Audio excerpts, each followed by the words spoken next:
The most interesting thing is that Jerusalem is ready to take a step contrary to the policy of Trump, who wants to prevent escalation in the region.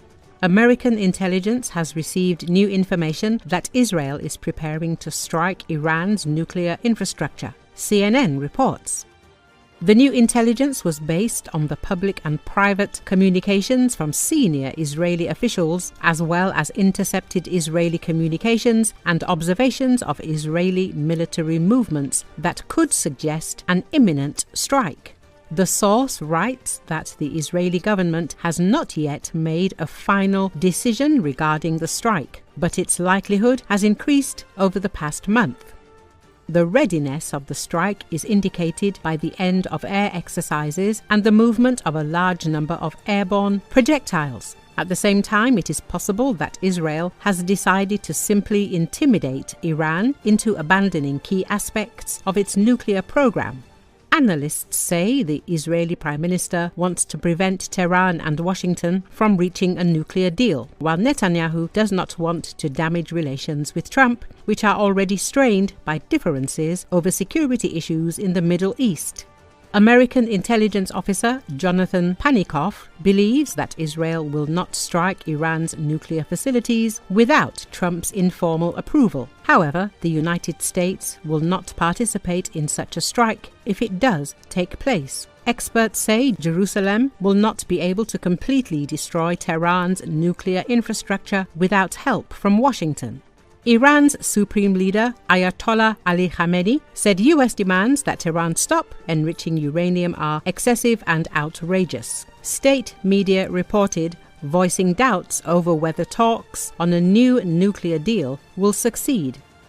With the negotiations ongoing, a source that CNN described as familiar with the Trump administration's thinking said the US is unlikely to assist Israel in striking Iran's nuclear program right now, while an American official said intelligence efforts were ramping up to help if Israeli leaders decide to attack. The report also cited a source familiar with the matter, saying that Israel does not have the means to take out Iran's nuclear program without US help, though an Israeli source said Israel was ready to act alone if Washington negotiates a bad deal with Tehran that is unacceptable to Jerusalem.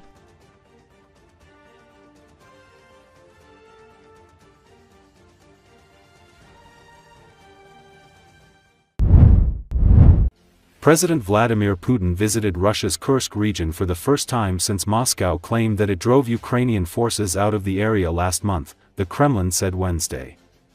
According to Associated Press, video broadcast by Russian state media purported to show Putin visiting Kursk nuclear power plant 2, which is still under construction, and meeting with selected volunteers behind closed doors on Tuesday, May 20, 2025.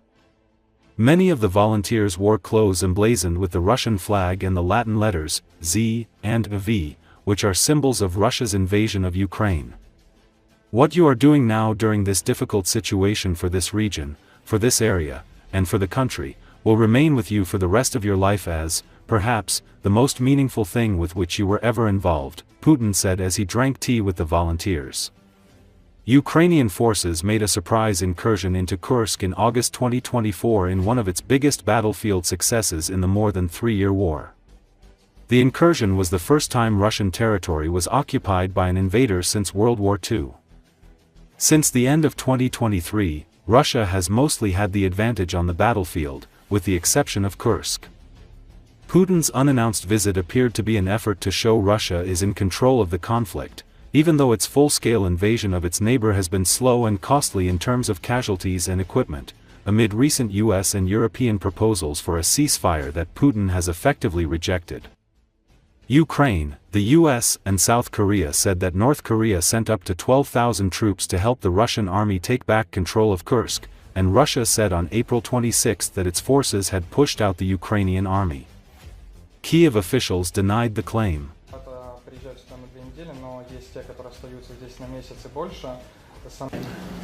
Понятно, с кем мы воюем, да? Если уничтожают, напрямую уничтожают памятники времен Второй мировой войны. Понятно. Вот это дает нам все основания говорить, что это люди с идеологией неонацизма. Что же еще? А как по-другому определить? Так и есть. И даже они и на конкурсе идиотов заняли бы второе место. Почему? Потому что идиоты делают то, что они делают, они показывают, кто они такие есть. В принципе, нашей всей молодежки Народного фронта у нас организована круглосуточная работа уже долгое время. Ну, тоже пытаются двигаться в сторону нашей границы. Конечно. Уже. Ну, это отдельная тема. Пункты для раненых. Они были организованы в... Священнослужители практически всех наших традиционных конфессий, все в прямом смысле этого слова на боевом посту. Они на линии боевого соприкосновения, причем, повторяю, всех конфессий. И вот оказывают помощь людям в тылу, подальше от боевых действий. И эта помощь в высшей степени востребована. Беспилотников на Курскую область и пострадали многоквартирные дома. Нам на То, что вы делаете сейчас, и в этой непростой и для края, для области, и для страны ситуации, это, может быть, останется с вами на всю жизнь. Как может быть то самое яркое, к чему вы имели прямое отношение в службе и стране, и людям. Ну, 15 мая контракт закончился, прибыл в Краснодар. Вот мы с вами команда, и вся страна сегодня у нас одна команда. И вот это безусловный успех всех наших начинаний. Это безусловно условия, необходимые условия для достижения всех наших целей. Уверен, так оно будет. Там вот как раз до 16 доходит, и в конце месяца тоже мало. В основном это... Norway's Crown Prince Haakon met with Ukrainian President Volodymyr Zelensky in Kiev on Tuesday, marking the first visit by a member of the Norwegian royal family to Ukraine since 2008.